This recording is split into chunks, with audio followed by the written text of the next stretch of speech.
Kerama Indonesia keabtiang dan tendangan percaya majang kewentenan gatra sani durung jantan patut kewentenan ipun napi malih ring media sosial. Pandikan sekali punika keusahang Presiden ngaunang Kerajegan NKRI.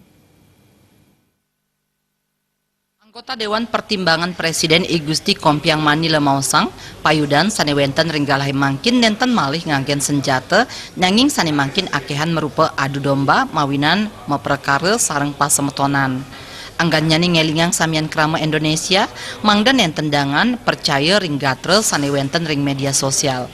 Kewentenan gatra sane kebausang hoax, dengan pisan ngwatuang biute pantaran kerama Indonesia saha pina kegagalan ageng majeng Kerajegan NKRI.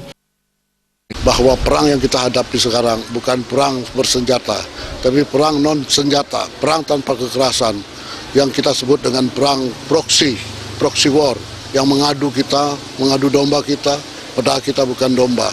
Harapan saya mulai dari kemerdekaan ke-72 ini kita berhati-hati menerima sosial media yang belum tentu kebenarannya, dan kita menarik kesimpulan pada hal-hal dan kita menjaga keutuhan NKRI dan persatuan di antara kita.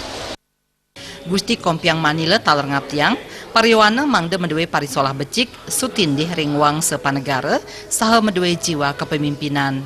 Andika, Bali TV.